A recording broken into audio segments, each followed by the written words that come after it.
안녕하세요. 오만사입니다. 저는 경기도 고양시에 사는 아들 둘 가진 39살의 평범한 주부입니다. 유일하게 특별한 점이 있다면 저는 언제나 하지 말라는 건 꼭 해야 직성이 풀리는 고집스러운 성격의 소유자라는 거죠. 어릴 적에도 만지지 마시오 표지판만 보면 오히려 더 만지고 싶어서 안달이 나곤 합니다. 한마디로 청개구리 스타일이라고 봐야 할까요? 제 아들이 저를 닮아서 그런지 하지 말란 집만 골라 사는데 뭐 어쩌겠습니까? 제가 어릴 때 이렇게 엄마 속을 태웠으니 그 벌을 받는 거라고 생각해야죠. 어쩌겠어요. 지금 할 제 사연은 제 아들 녀석에 관한 거는 아닙니다. 제가 못된 며느리라서 이렇게 하지 말란 집만 골라 하다가 결국엔 잘 살고 계셨던 시부모님을 갈라서게 만든 나쁜 며느리에 관한 제 얘기예요. 지금부터 시작해 볼게요. 재작년 4월 초 우리는 계획보다 늦게 분양받은 아파트 입주를 준비하고 있었어요. 예상치 못한 전세 보증금 문제와 시공사 측의 잔금 요구가 겹치면서 우리는 일주일보다 한 달가량 먼저 집을 비워야 했습니다. 남편은 내가 불편하겠다는 걸 알면서도 조심스레 그랬습니다. 일단 우리 집에 들어가기 전까지 한 달만 시댁에서 지내자. 2층 비어 있으니까. 시댁에 들어가 사는 것은 죽는 것보다 싫었지만 지금 형편으로는 다른 대안이 없어서 아파트 입주할 때까지만 잘 참아보고 살아보자고 다짐을 했어요. 그때 우리가 잠깐 비어있는 2층으로 들어와 살겠다고 하니까 시부모님 두 분 다 시금털털해 하셨습니다. 특히 시아버지가 그러셨어요. 아니, 니들이 들어와 살기는 손볼 곳이 너무 많다. 그러지 말고 딴 곳에 가서 월세로 살면 안 되냐? 예상치 않은 반응에 조금 당황스럽더라고요. 보통 2층 전세도 안 나가고 비어있으니 아들 식구가 와서 온기라도 채워주면 좀 좋아요. 당연히 반길 줄 알았는데 이렇게 시금털털하다니. 그래서 남편이 그랬어요. 왜요? 저희가 잠깐 들어와 사는 게 싫으세요? 그러자 이번엔 시어머니가 그러셨어요. 누가 싫다고 했냐? 너도 알다시피 2층이 전세가 안 난 걸 보면 모르겠냐? 집이 오래되어서 다 낡았지 뭐냐. 아파트에서 살다가 이런 집에서 어떻게 살아. 나도 모르니까 나중에 집이 덥네 춥네 바퀴 나오네 바닥에 삐걱거리네 어쩌네 잔소리랑 하지 마라. 살든지 말든지 니들이 고쳐서 살아. 알아서 해라. 그래서 제가 다소곳하게 말했습니다. 어머니, 저희들이 아쉬워서 들어와 살겠다는데 설마 그렇게 불만을 하겠어요? 그동안 저희를 이쁘게 봐주세요. 우리 애들도 할머니 할아버지 사랑도 받고 좀 좋아요. 손자들 얘기에 그제서야 시부모님의 두 얼굴이 활짝 펴시더라고요. 특히 시아버지가 우리 아들 녀석들을 엄청 이뻐하셨어요. 드디어 이삿짐을 간소하게 꾸려서 시댁 2층으로 들어갔습니다. 앞서 말한 대로 시댁은 오래된 단독주택이었는데 1층에는 시부모님이, 2층은 예전에 새방으로 썼던 공간이었어요. 80년대 중후반에 지은 집답게 이곳저곳에서 세월의 흔적이 묻어났습니다. 철모르는 어떤 이들은 레트로 감성이다 뭐다 해서 좋아하는 사람들도 있다고 들었는데요. 제 취향은 절대로 아닌 건 확실했습니다. 특히 바퀴벌레가 나올지도 모른다는 말이 그 어떤 것보다 제일 무서웠어요. 그리고 개미였어요. 혹자는 개미가 왜 무섭냐고 할 거죠? 네, 저는 개미가 무서워요. 시어머니의 말씀에 의하면 아이고 말도 마라. 벽이고 천장이고 모두 나무 판자떼기 아뇨. 수십 년 세월 동안 벌어지고 뒤틀리고 썩어서 그 사이에 개미들이 집 짓고 바퀴가 숨어 살지 않냐. 지금은 아무리 눈 씻고 봐도 안 보여도 요것들이 사람 눈을 피해서 산다니까. 그냥 이렇게 사람과 함께 산다고 보면 된다. 나도 이것들이 지겨워서 아파트에서 한번 살아보고 싶은디 이놈의 영감태기는 절대로 아파트가 싫다잖냐. 평생을 마누라보다 자기가 하고 싶은 것만 하고 원 없이 살았는디 지겹다 지겨워. 언제까지 저 상판떼기를 보고 살아야 하는 건지 원. 아니, 미안하다. 내가 곁길로 샜구나. 암튼 알아서 해. 니들은 좋아서 2층으로 이사를 온다지만 난 솔직히 내 손자들이 개미떼들 공격을 받을까봐 걱정이여. 바퀴가 얼마나 더러운지 아냐? 어두운 곳만 골라다니니까 시궁창이며 똥간이며 구분하고 돌아다닌디 음에 더러워. 어떡해? 알아서 해. 네가 얼마나 부지런한가 모르겠다만 날마다 쓸고 닦고 하지 않으면 못 산다. 바닥에 조그만 과자 부스러기만 있어도 개미가 득달같이 달려들고 바퀴가 진을 친다. 네가 알아서 해라. 하지만 난 더러운 꼴을 못 보니까 내 잔소리 안 들으려면 한시도 엉덩이 붙일 생각이랑 마라. 알았냐? 어머니, 걱정 마세요. 제가 어머니보다 더 깔끔하면 깔끔했지 못하진 않을걸요. 제가 취미가 청소예요. 저도 애들 엄마잖아요. 허허허. 뭐 반기지 않는 시부모님 피의를 맞추느라 없는 소리를 좀 했지만 어쩌겠어요. 돈 한 푼 안 들이고 들어가 샀는데 그 정도는 돈값 한다 셈 쳐야죠. 그래서 제일 먼저 한 것이 이사를 오기 전에 남편과 함께 바퀴와 개미 박멸 작전이었어요. 개미 새끼 나오기만 해봐라. 개미는 만만했거든요. 바퀴는 한 번도 본 적은 없지만 사진으로 봤을 땐 끔찍했어요. 그래서 저는 만만한 개미 담당, 남편은 바퀴 담당을 맡기로 했습니다. 시댁의 2층은 좁지만 생각보다 조용하고 아늑하고 괜찮았어요. 잠깐인데 뭘? 아이도 시댁 마당에서 뛰어놀며 나름 적응해 가는 것 같았습니다. 그런데 시아버지는 우리가 이삿 날 빼고는 어디로 가셨는지 전혀 뵐 수가 없었어요. 어머니, 아버님 외출하셨어요? 모르겠다. 산책을 갔는지 화장실에 갔는지 이 양반이 말하고 간 적이 없어. 냅둬라. 밥 먹을 때 되면 나타나겠지. 네? 왜 두 분이 함께 사시면서 어디로 갔는지 모르시는 거예요? 그러자 정말 웃기다는 소리로 그러셨어요. 그럼 너는 우리 윤기가 어디서 뭘 하는지 다 아냐? 그 말씀에 눈을 동그랗게 뜨고 그랬어요. 엄요, 당연하죠. 부부 일심동체인데 그걸 모르며 쓰나요? 어머님과 아버님 방 따로 쓰세요? 그럼 이 나이에 복잡스럽게 한 방 쓰랴? 말 같은 소리를 해라. 네 시아버지는 평생을 자기 하고 싶은 거 다 하고 산 사람이야. 마누라가 혼자서 부대끼면서 자식들 키우고 집안일한 거 하나도 고마워 안 하는 사람이다. 내 아들 윤기는 적어도 그러지는 않을 거다. 너는 내 아들 잘 만난 거다. 나는 세상을 잘못 만났는지 남편 복이 없어. 그동안 돈 벌어다 준답시고 집안일은 신경도 안 쓰던 사람이 퇴직하고 집에 있으면 좀 나아지려나 했더니 저렇게 꽂아둔 보릿자루 마냥 하루 종일 말 한마디도 안 하고 혼자서 휑하니 사라졌다가 밤중에 귀신같이 나타나서 배고프다고 하질 않나. 뭔 꿍꿍인지 모르겠어. 네 시아버지 얼굴만 봐도 답답해 죽겠다. 천불이여 천불. 시어머니는 며느리인 저에게 시아버지에 대한 불만들을 끊임없이 늘어놓으셨어요. 이걸 계속 들어야 하나 말아야 하나 라고 걱정할 만큼요. 남들은 다들 남편하고 손잡고 산으로 들러 꽃구경도 가고 한다던데 네 시아버지는 그런 거 몰라. 에이구, 나한테 정이 하나도 없는 것 같아. 그러니 나라고 별 수 있냐? 오는 정이 좋아야 가는 정이 좋은 법이여. 맨날 차려진 밥상만 봐왔지 지가 차려 먹을 생각을 안 하니 왼수가 따로 없다. 왼수가 따로 없어. 좋은 게 좋은 거라고 잠깐의 시댁살이가 시부모님과의 좋은 시간들이 될 기회일 거라고 믿어 의심치 않기로 했는데요.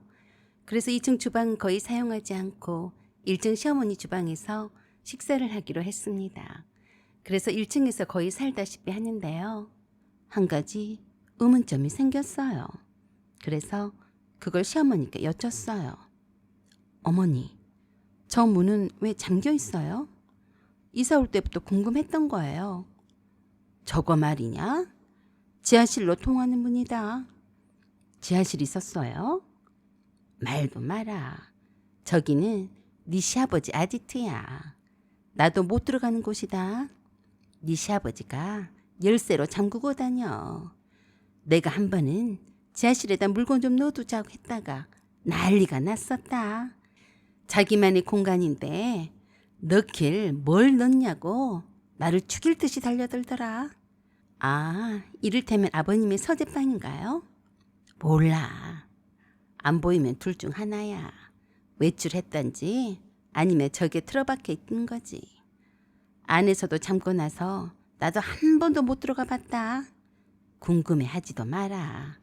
네 시아버지 외엔 어느 누구도 출입 금지야. 너도 저기는 들어가 볼 생각이랑 절대 마라. 그 말씀에 제 호기심이 심하게 발동했습니다. 저는 반짝반짝한 눈빛으로 재차 물었어요. 어머니는 안 궁금하세요? 저기서 뭐 하시길래 아버님이 그렇게까지 숨기세요? 혹시 귀중품이라도 숨겨놓으신 거 아닐까요? 금덩이 같은 거. 난들 알겠냐? 2층에 또 지하실로 연결되는 문이 하나 더 있을 게야. 거기도 잠겨 있으니까 그런 줄 알아라. 세상에, 함께 살면서 시아버지의 비밀의 방을 절대로 들어가서는 안 된다니. 대체 뭐가 있길래 그러시는 걸까? 계속해서 제 호기심은 걷잡을 수 없었어요. 그래서 시아버지가 그 지하실에서 언제 나오시고 언제 들어가시나 하고 유심히 살피기 시작했습니다. 뭔가 분명히 감추는 게 있는 것 같은데 그걸 파헤치고 싶은 욕구가 샘솟듯 했어요. 그 뒤부터 시아버지 행동에는 뭔가 수상쩍은 면이 많았습니다. 시아버지가 외출한 것 말고는 집에서는 하루 종일 그 지하실에만 있다가 나오시더라고요. 혹시 남편이 아는 게 있는지 물었어요. 자기야, 지하실의 비밀 알고 있어? 비밀? 내가 알면 비밀이 아니지. 내가 얼마나 입이 싼데 그러냐? 진짜 몰라? 내가 어릴 적에 창고방이었는데 지금 아버지가 쓰시는 방인데 무슨 비밀이 있다는 거야? 아버님 이상하셔. 생각해봐. 어머니도 못 들어오게 하고 어머니도 한 번도 들어가 본 적이 없으시대. 한 번 들어가 보자고 했다가 난리가 나셨대.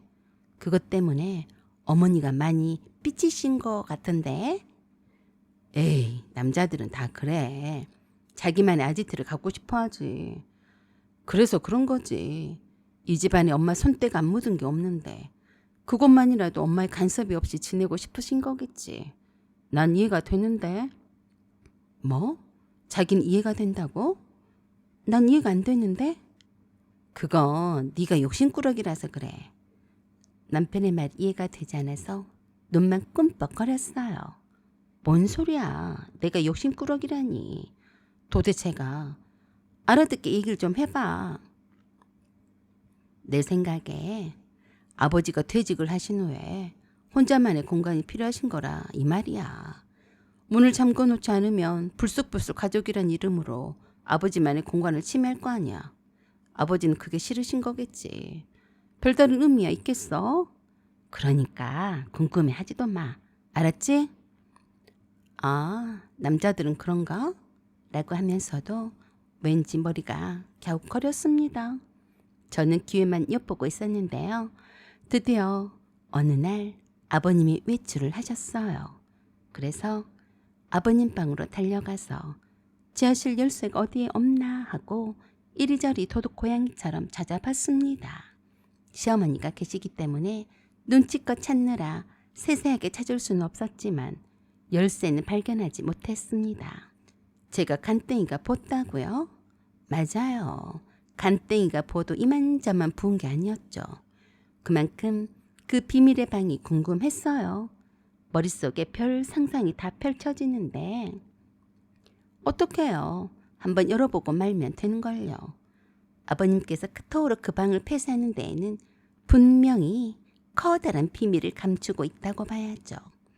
남편이야 밖에서 일하는 사람이라 별 신경도 안 쓰고 시어머니는 시아버지와 몇 번 부딪혀보고 포기하고 나는 그렇게 못해요. 집에 있지 않는 이상 하루 종일 지하실에 있는 비밀이 무엇인지 알아야 직성이 풀리겠더라고요.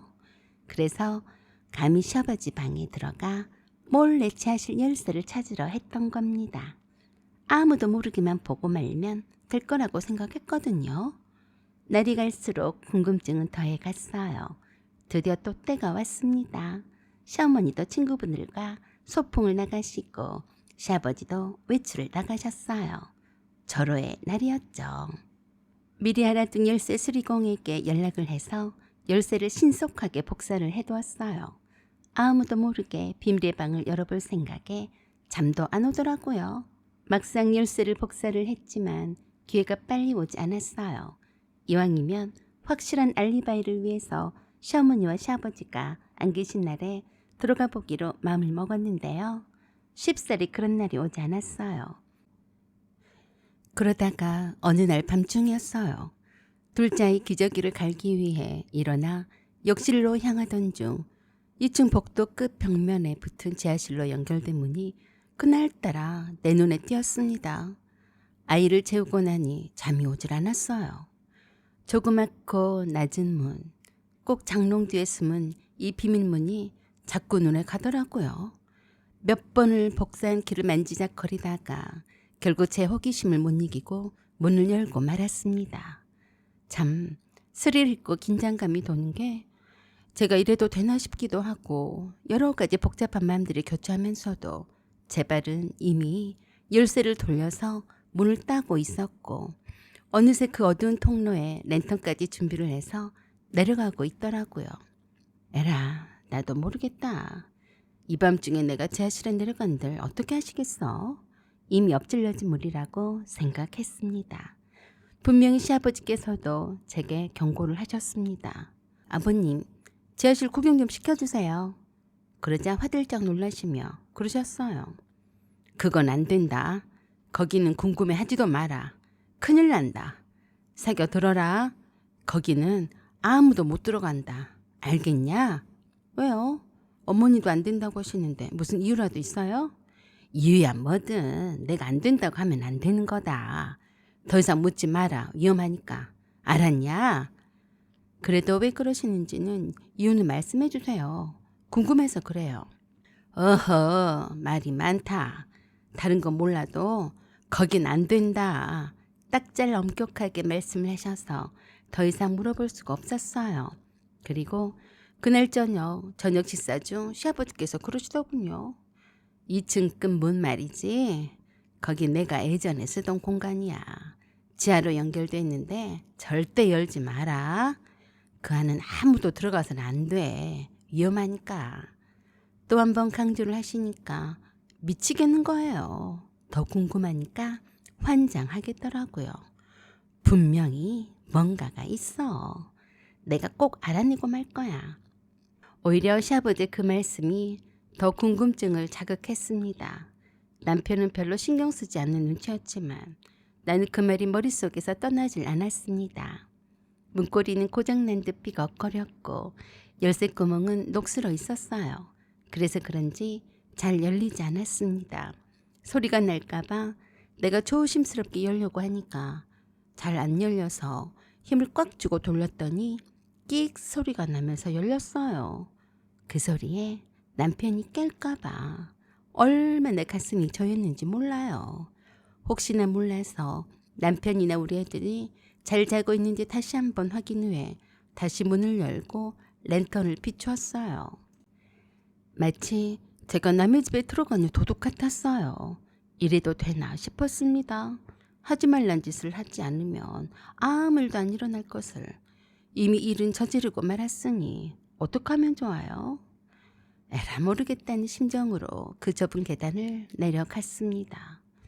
지금 생각하니 정말 미친 짓이었어요. 내가 왜 그때 그랬을까? 지금도 후회하고 또 후회하지만 어쩝니까? 내 호기심 마음이 발동을 했는데 어쩌냐고요. 계단을 내려갈수록 조금 무서운 생각이 들었어요. 꼭 귀신이 숨어 있다가 갑자기 튀어나올 것만 같았거든요. 그러니까 왜 내려가냐고. 그냥 거기서 멈추고 올라와야 했었어요. 안은 깜깜했습니다. 먼지와 곰팡이 냄새가 코를 찔렀어요. 계단, 낡은 목재 계단이 아래로 이어져 있었어요. 내려갈수록 참 이상했습니다. 창고로 쇳다는데 생각보다 계단이 정갈해 보이더라고요. 아무리 오래된 주택이라고 하지만 구조상 2층에서 지하로 바로 이어지는 계단이 있다는 것 자체가 이상하지 않나요? 저는 그런 집을 들어본 적도 없고 본 적도 없네요. 뭔가가 분명히 있는 게 맞다고 생각을 했습니다. 무서운 마음이 내 가슴을 조여왔지만 제 발은 계속해서 계단을 내려갔습니다. 1계단, 2계단, 그리고 3계단. 랜턴 불빛이 아래쪽 벽에 닿았을 때 저는 드디어 멈췄어요. 누군가의 그림자, 불빛이 보이기 시작했어요. 아니, 사람의 형상 같은 게 계단 밑 벽에 붙어 있어서 까무러지게 놀랐어요. 나는 얼어붙은 채 숨을 들어 쉬어만 했었죠. 랜턴을 조금 더 아래로 내리자 그것은 벽에 그려진 초상화 같은 벽화였는데 마치 저를 지켜보고 있는 귀신 같더라고요. 하필 이런 곳에 벽화라니 어울리지 않았어요. 계단을 더 내려갈수록 심장이 요동치기 시작했습니다. 나는 호기심을 참지 못하고 결국 계단 끝까지 내려섰어요. 어둠 속에 어느 정도 눈이 익자 나는 지하실의 내부를 똑똑히 볼 수 있었어요. 끔찍하게도 너무 괴기스러웠어요. 서늘한 공기와 함께 바닥 여기저기에서 뭔가가 꿈틀거리는 게 보였어요.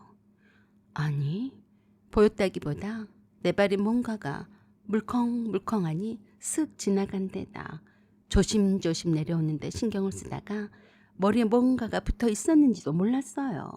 드디어 머리에 있던 뭔가가 내 얼굴로 까실까실한 어루만지는 듯 싶어서 기절초풍을 하고 말았습니다. 정말로 귀신이 달라붙는 줄 알았어요.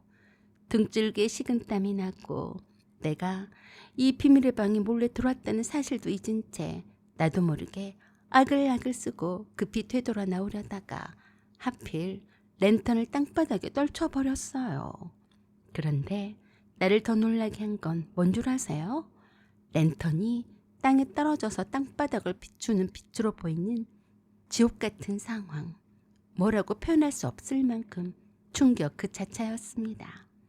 우글우글 거리는 뱀들이 펼쳐져 있더라고요. 저도 모르게 소리를 지르고 난리 법석을 치고 말았어요. 랜턴을 다시 집을 용기도 안 나고 내 발 밑에 뱀들이 우글거리는데 돌기 일보 직전이었어요. 지하실이라 그런지 내가 소리를 질러대도 다들 세상 모르게 잠만 퍼자고 있었는데 진짜로 미치고 환장하겠더라고요. 남편을 죽어라 불러댔습니다.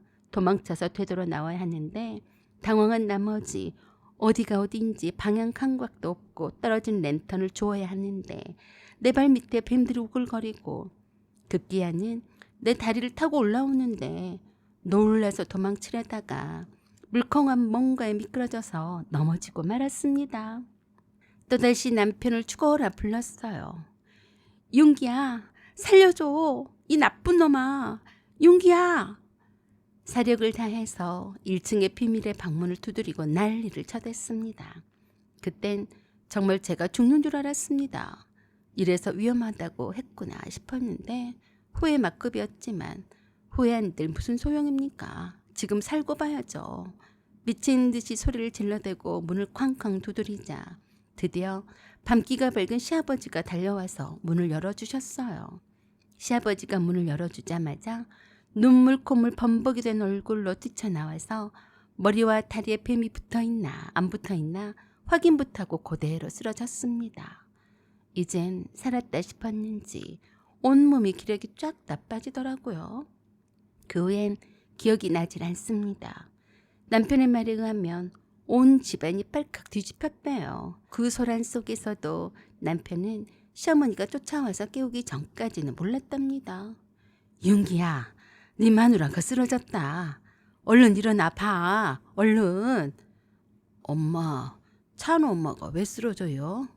남편은 잠이 덜 깨서 상황 파악이 안 되었었다고 하더라고요. 이놈아, 얼른 내려가 봐. 라고 하시다가 시어머니가 갑자기 놀라 자빠지셨대요. 에구만이나, 이게 뭐냐? 윤기야, 저거 뭐냐? 윤기야, 정신 차려. 뱀이다, 뱀이야. 아니, 한둘이 아니네. 라고 하시면서 남편 뒤로 숨으시고 아글아글 쓰시면서 경기를 일으키셨대요. 시아버지의 말씀대로 하자면 그 귀여운 파충류들이 얼마나 지하실의 나쁜 공기 속에서 답답하게 살다가 신선한 공기를 마시니까 살 것 같았겠어요. 그러니 해방이 된 것처럼 너도 나도 떼져 나온 것이었습니다. 남편도 뱀들이 춤추듯이 나와서 활기를 펴고 다니는 것을 보고 경악을 했다고 했습니다. 시어머니도 졸도 직전이어서 어떻게 해야 할지 황당했대요. 그날 내가 지하실의 문을 열자마자 시아버지가 그토록 숨기고 싶었던 것들이 그 문을 통해 다 쏟아져 나왔습니다. 뱀과 파충류들이 그 공간을 점령하며 마치 해방된 듯 기어나오기 시작했어요. 그 모습은 마치 지옥에서 올라온 괴물들과도 같았을 겁니다. 시어머니는 그 광경을 보고 순간적으로 얼어붙었대요. 시어머니는 당황해서 뒤로 물러섰고 손은 떨며 벽을 짚다가 발을 헛디뎠고 결국 놀라 자빠지셨습니다. 그 충격에 그녀는 제대로 일어설 수도 없었고 심지어 몸에 몇 마리의 뱀이 엉켜 들어갔대요. 남편은 그 장면을 보면서도 두 아들을 챙기느라 어찌하지도 못하고 시아버지를 부르기만 했대요. 시어머니는 공포와 분노가 한꺼번에 몰려와서 비명을 지르며 비틀거리며 몸을 피했지만 그 순간은 정말 고통 그 자체였다고 했습니다. 자다가 이 무슨 난리야? 엄마, 이것들이 다 어디서 나왔어요? 악만 질러대는 시어머니에게 물어봤자 그 소리가 들렸겠어요.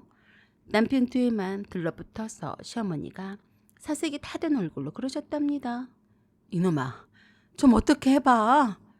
급한국에 내 아들들도 깨어나서 울고불고 난리가 났는데 남편은 애들을 챙기느라 시어머니를 챙길 여력이 없었다네요. 시아버지가 급히 올라와서 뱀들을 가볍게 수거하고 도마뱀들을 가뿐히 찾아낸 후에야 겨우 진정이 되었다고 했습니다.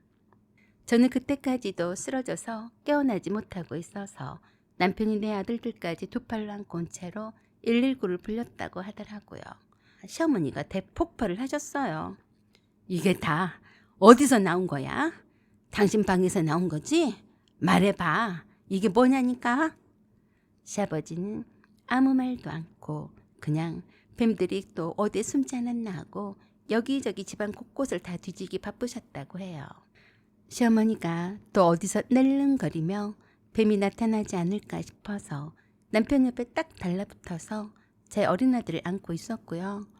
남편은 남편대로 제가 깨어나지 않아서 여보, 찬우 엄마, 찬우 엄마.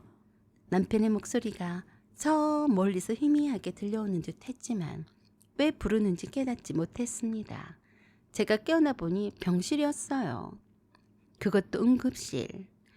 남편과 내 아들들 그리고 시어머니가 눈물이 범벅이 된 얼굴로 제 옆을 지키고 있었어요. 저도 영문을 몰랐지만 그냥 서러워서 깨어나자마자 울었습니다. 엉엉엉 한바탕 울고 났더니 후련했어요. 그리고 한 말, 어머니 왜 우세요? 그러자 남편이 의사를 부르면서 그러더군요. 제 아내가 좀 이상해요. 뇌진탕으로 머리를 다친 게 아닐까요? 선생님, 아내가 뱀 속으로 들어갔다가 충격을 받아서 넘어졌나 봐요. 제정신이 아니에요. 그 말에 시어머니가 더 울고불고 난리가 났습니다. 어메, 이 망할 놈이 영감태기 때문에 내 며느리 잡네. 어떡할 거요? 사돈을 어떻게 봐? 라고 하면서 한쪽 귀퉁이에 자리 잡고 앉아있는 시아버지를 향해 삿대질을 해가며 울분을 터뜨리셨어요. 의사는 깨어난 저를 향해 손가락을 내보이면서 그랬어요. 환자분, 이거 보이시나요? 보이면 고개를 끄덕여 주세요. 보이세요? 그래도 제가 영문을 몰라서 멍청하게 있자 그걸 지켜보던 남편과 시어머니가 또 한 번 나 죽는다며 난리가 났어요. 시아버지는 죄인처럼 고개만 푹 숙이셨고요.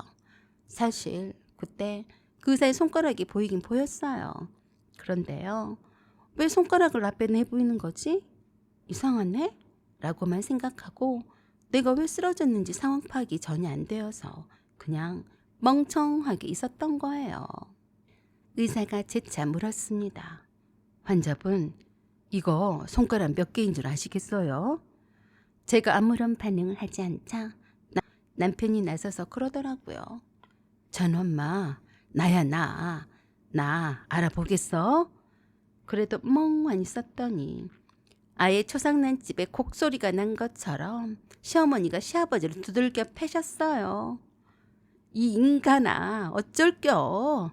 며느리를 저 지경으로 만들어 놓고 어쩔겨?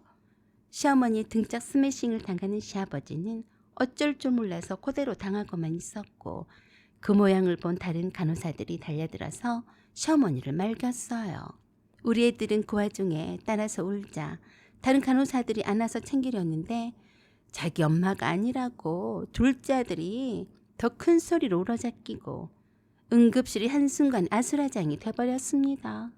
그래서 제 가족들이 모두 다 응급실에서 쫓겨났습니다. 환자분의 안정이 절대적으로 중요합니다. 여러분들 여기서 이러시면 안 됩니다. 모두 나가주세요. 보호자분만 빼고요. 복도로 쫓겨난 시부모님, 맘 놓고 시어머니가 시아버지를 타박을 하기 시작했나 보더라고요. 아니, 어쩌자고 저것들을 나 몰라 거기서 키웠어? 내가 얼마나 저 징그러운 것들을 싫어하는 줄 알면서 그래. 네가 사람이야? 평생을 나를 눈꼽만큼도 생각을 안 하지? 내가 좋아하는 것은 하라고 말은 안 한다. 적어도 싫어하는 것은 안 해야 할 것 아니여. 어쩔 거요? 어쩔 거냐고. 며느리가 잘못되면 윤기가 가만히 있을 것 같아? 천불이네 천불이여. 어메 사돈 얼굴 어떻게 볼까? 죄송해서 어쩐다냐? 뭐라고 말을 해야 하냐고. 내 팔자야. 어쩌다 내 팔자가 이 나이가 되도록 이러냔 말이여. 못 살겠네. 참말로 못 살겠어. 뭐라고 말 좀 해보란께? 왜 말을 안 해? 미안하면 미안하다. 말 좀 해봐. 뒷구멍이 막혔어? 계속되는 시어머니 구박에도 시아버지는 불쌍하리마치 그대로 그 구박을 다 받고 있으셨대요. 병원에 지나가는 환자 가족들이 그런 시어머니에게 다가와서 그랬대요. 아이고 뭔 일인데 그러요. 진정하세요. 며느리가 실려왔어. 말도 마요. 세상 천재 이렇게 마누라 말을 안 듣는 남편이 있으면 나와보라고 하시오. 내 말 좀 들어보시오. 라며 또 같은 말을 또 하시며 시아버지를 옆에 두고 일장연설을 하시기 시작했다네요. 아이고 불쌍한 시아버지. 며느리 잘못 만나서 시어머니 구박을 무지막지하게 받으셨습니다. 참 죄송하더라고요. 아침이 되자 남편이 제 친정 부모님에게도 연락을 했습니다. 걱정이 되어서 달려온 친정 부모님에게 제가 그랬어요. 엄마, 아빠, 나 괜찮아. 그냥 놀라서 그런 거야. 아무렇지도 않아. 그러자 남편이 옆에서 그랬어요. 나 누군지 알겠어? 내 손가락 몇 개야? 치워. 괜찮아. 잠시 멍했을 뿐이야. 그런 날을 보며 친정 부모님이 오히려 죄인처럼 밖에서 서 있는 시부모님의 손을 잡으며 그랬습니다. 아이고 걱정 마세요. 말짱하네요. 이렇게까지 우리 애를 걱정해 주시다니 고맙네요. 애가 놀라서 까무러친 건데 안정을 취하면 된다고 하니까 괜찮습니다. 저희는 이만 가보겠습니다. 시아버지가 저희 친정 부모님께 90도 각도로 인사를 하면서 그러셨대요. 다시는 이런 일이 없도록 하겠습니다. 송구합니다. 그러자 그 말을 새겨들은 시어머니가 시아버지한테 그러셨습니다. 다시는 이런 일이 없도록 하겠다고 했지? 그 요물들 당장에 치워. 알았어? 대답을 하지 않자 시어머니가 그러셨어요. 뭐요? 왜 대답을 안 해? 걔네들은 내 반려동물들이여. 물건이 아니여. 그 말에 시어머니가 뒷목 잡고 쓰러질 듯이 또 소리를 고래고래 지르셨습니다. 뭐야? 내가 쓰러져야 말을 듣겠어? 말해봐. 둘 중에 선택해. 나야 그것들이여. 나랑 살 거요. 뱀들하고 살 거요. 뜻밖에도 시아버지가 그러셨습니다. 나는 내 새끼들을 못 버려. 무엇이 어째? 나랑 못 살겠다 이 말이지? 대답을 하지 않자 시어머니가 단번에 그러셨습니다. 그럼 이제 나랑 끝장이게 당장 그것들 데리고 나가. 난 그런 징그러운 것들이 있는 집에서는 하루도 못 살아. 아니지. 내가 그 집에서 나와야지. 언제 또 뱀들이 나올지 모르잖아. 저도 마찬가지였어요. 무서워서 언제 어떻게 될지 몰라서 애들을 데리고 친정집으로 주랭랑을 쳤습니다. 남편도 당연히 따라왔고요. 친정집에 다행히 노는 방이 하나가 있어서 거기서 아파트 입주 때까지 살기로 했어요. 시어머니는 남편이 급한 대로 월세 얼른방을 얻어드렸어요. 선택의 여지가 없었죠. 남편도 제가 쓰러져서 정신을 못 차리는 것을 목도하고 충격을 받았는지 저와 제 아이들만 생각했습니다. 시아버지에 대한 원망은 시어머니만큼 많아졌습니다. 실은 알고 보면 며느리인 제가 잘못을 저질렀는데 말입니다. 시아버지께서는 분명히 지하실의 비밀의 방을 위험하니까 들어가지 말라고 경고를 했었죠. 제가 저지른 제 잘못으로 시부모님의 사이가 더 악화될 뿐만 아니라 남편도 시어머니 편이 되었습니다. 시아버지는 실상 잘못한 것도 없었는데 며느리인 저 때문에 더 고립되고 말았어요. 참 죄송했는데 돌이킬 수가 없더라고요. 그래도 시아버지께 제가 용서를 빌었습니다. 아버님, 죄송합니다. 제가 잘못했습니다. 아버님 말씀 어기고 들어갔네요. 궁금한 것은 못 참는 성격이라서요. 제가 어떻게든 어머니 마음을 돌려볼게요. 잘못했어요. 아무튼 네가 크게 안 다쳐서 다행이다. 얼마나 놀랐으면 그렇겠냐. 네 마음은 알았다. 그리고 시어머니한테 가서 그랬습니다. 어머니, 아버님한테 그러지 마세요. 제가 아버님 말씀을 안 듣고 들어간 제 잘못이잖아요. 저나 어머니가 파충류 키우는 걸 싫어해도 아버님이 좋아하시잖아요. 우리가 싫다고 무조건 하지 말라고 하는 건 아니라고 봐요. 이건 횡포예요. 그러니까 시어머니가 그러셨어요. 말 한 번 잘한다. 네 시아버지가 뭘 했는 줄 아냐? 나보다 더 그것들이 좋단다. 나 싫다고 하는데 내가 네 시아버지를 좋다고 할 성 싶냐? 평생 뱀들 끼고 살라고 해. 나도 이참에 따로 나가 살란다. 나 싫다는 남잔 나도 싫어. 내 잔소리도 안 먹히고 내가 뭐하러 그렇게 모냥 빠지게 사냐? 나도 이젠 고상하게 늙을란다. 어디 나 좋다는 영감택이라도 있으면 딱 좋겠네. 걱정 말아라. 네 시아버지를 내가 더 이상 들들 볶지 않을 테니까. 네가 다행히 아무렇지 않아서 그런 거야. 안 그랬으면 이 영감택은 아주 착서를 냈을 거다. 네 시아버지랑 헤어져도 니들은 신경 쓸 필요 하나도 없다. 알았냐? 그냥 저는 아무 말도 못했습니다. 저 때문에 두 분이 헤어지게 된 마당에 뭐라 하기도 거시기 하더라고요. 그냥 입 딱 다물고 가만히 있는 게 상책 같아 보였습니다. 전 탐중이라 경황이 없어서 제대로 보지 못했지만 남편의 표현을 빌리자면 지하실의 비밀의 방은 다음과 같았다고 했습니다. 궁금해서 남편을 통해 들었거든요. 커다란 비단뱀, 도마뱀, 이구아나, 심지어 독을 품은 듯한 색상의 뱀까지 지하실은 마치 어떤 야생 서식지를 그대로 옮겨놓은 듯한 모습이라고 했습니다. 좀 더 활발하게 움직일 수 있도록 하기 위해서 각종 뱀들이 그 지하실 전체를 돌아다닐 수 있게 했답니다. 벽면엔 유리 테라리움이 줄지어 놓여 있었고 각 테라리움 안에는 이름표가 붙어 있었대요. 그중 하나에는 선이라는 이름이 붙은 검은색 비단뱀이, 다른 하나에는 은별이라는 은회색 도마뱀이 꿈틀거리고 있었다고 합니다. 발을 옮길 때마다 어디선가 사각사각 소리와 함께 눈동자가 따라서 움직이더랍니다. 중앙엔 낡은 책상이 있었고 그 위엔 오래된 파충류 사육 일지가 펼쳐져 있었다고 했어요. 종별 사육 기록, 번식 성공 여부, 먹이 주기표, 그리고 일부 페이지엔 이상한 낙서가 적혀 있었다고 했습니다. 책상 앞 벽에 걸려있던 마네킹에는 희미한 빗소리를 지는 가면이 씌워져 있었고, 그리고 그 아래 케이지 하나가 덜컥 열려 있었는데 안은 텅 비어 있었대요. 주변엔 탈피한 뱀의 허물이 몇 겹이나 포개져 있는 게 보였답니다. 발치에는 뭔가 빠르게 스쳐 지나갔는데 반사적으로 몸을 돌리는 순간 3마리의 뱀이 동시에 돌진하듯 기어오더랍니다. 놀라서 비명을 지르며 뒷걸음질을 치게 될 수밖에 없더래요. 그래서 남편이 제게 그랬습니다. 당신이 못 모르고 들어갔다가 얼마나 놀랐는지 알 것 같았어. 에고, 하지 말란 짓만 골라서 하니까 이 모양이지. 우리 애들이 당신을 닮으면 어떻게 하냐? 그날 이후로 시아버지가 2층에서 지하실로 통하는 그 문을 큰 판잣대기로 못질로 아예 막으셨다고 했습니다.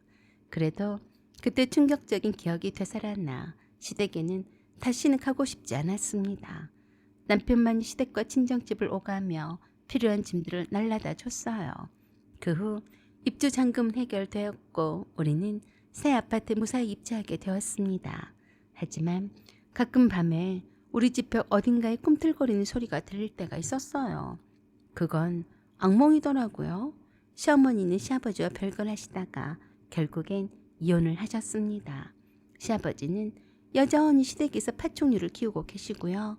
오히려 시어머니도 안 계시고 저희도 없고 찾아오는 사람도 별로 없으니까 지하실에 비밀의 방을 마음껏 열어 제치고 1층 전체를 원하시는 대로 반려동물들의 공간을 멋지게 만들었다고 들었습니다. 저는 무서워서 가지는 않지만 두 아들과 남편이 시아버지를 자주 뵈러 가는데요. 갔다 올 때마다 감탄을 하더라고요. 내 아이들도 이구동성으로 그랬습니다. 엄마, 나 또 할아버지 집에 갈래. 거기에 귀여운 도마뱀이랑 비단구렁이도 있어. 너무 귀여워. 내 친구들한테 우리 할아버지네 집에 있는 것들을 자랑하니까 안 믿어. 그래서 내가 사진을 많이 찍어왔어. 엄마, 이거 봐봐. 내 친구들이 부러워해. 다행히도 두 아들이 파충류에 대해서 거부 반응이 없어서 좋았습니다. 시아버지가 처음부터 파충류를 좋아하신 건 아니었다고 해요. 처음에는 단순한 관심이었대요. 젊은 시절 시아버지는 동물 다큐멘터리를 즐겨보셨고 특히 아마존과 사하라 같은 생태계에 매료되셨다고 해요. 그런데 어쩌다 우연히 어느 지인의 소개로 아주 작은 이구아나 한 마리를 분양받게 되었고 그것이 시작이었죠. 하지만 그건 단순한 취미로 끝나지 않았습니다. 은퇴 후의 허전함을 채우기 위해 퇴직 후 무기력함을 느끼던 시아버지는 자신만의 공간, 자신만의 루틴이 필요했어요. 대상이 하필 파충류였을 뿐입니다. 매일같이 사육 온도를 조절하고 먹이를 챙기는 일상이 오히려 삶의 활력소가 되었던 거죠. 시어머니는 시아버지의 파충류 취미를 극도로 싫어하셨고 그로 인해 이 관심사는 집안에서 철저히 배척당했어요. 아들이 남편도 무심했고 결국 시아버지는 숨겨야 할 존재들을 지하실로 데려가 키우게 된 겁니다. 그게 비난받을 일은 절대로 아닌 거죠. 동물을 좋아하는 사람치고 나쁜 사람은 없다고 해요.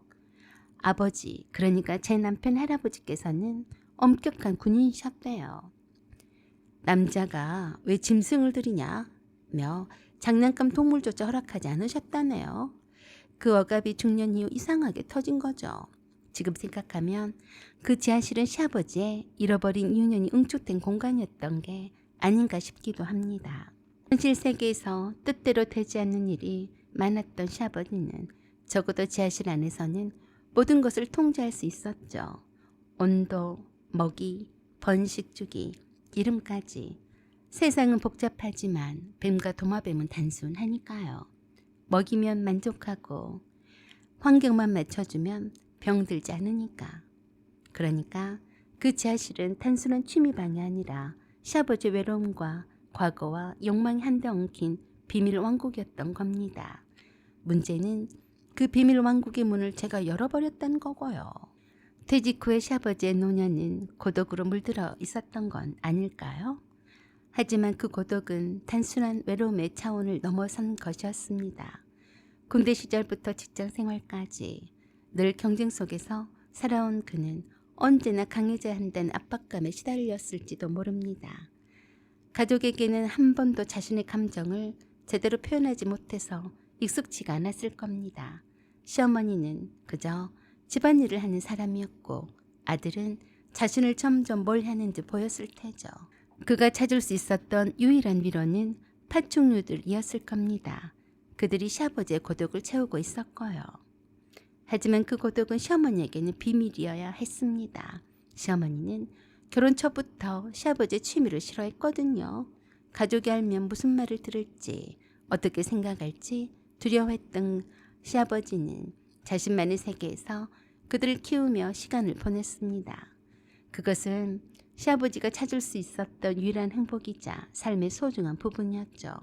그가 유일하게 말할 수 있는 것들은 그 동물들에 관한 이야기였습니다. 선이라는 이름의 비단뱀은 그에게 다정함을, 은별이라는 이름의 도마뱀은 그에게 평온함을 주었습니다. 그들은 사람처럼 따뜻한 대화를 나누지 않았지만 그가 먹이를 주고 온도를 맞추며 돌볼 때 세상에서 가장 중요한 존재처럼 느끼게 해주었습니다. 시아버지의 비밀의 문이 열리고 시어머니의 분노가 터져 나왔습니다.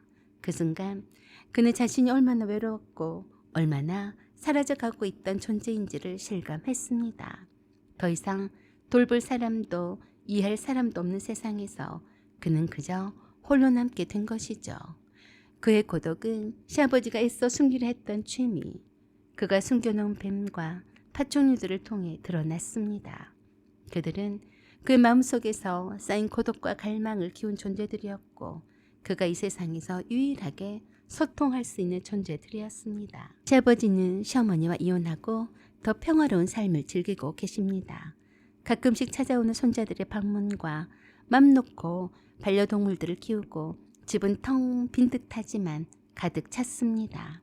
시어머니는 시어머니대로 더 이상 시아버지에게 기대지 않고 바라지도 않고 스스로의 삶을 살아가고 계세요. 결코 나쁘지 않은 삶이긴 하지만 그래도 두 분이 노년을 함께 살아가는 모습이 더 덜 외롭고 행복하지 않을까요?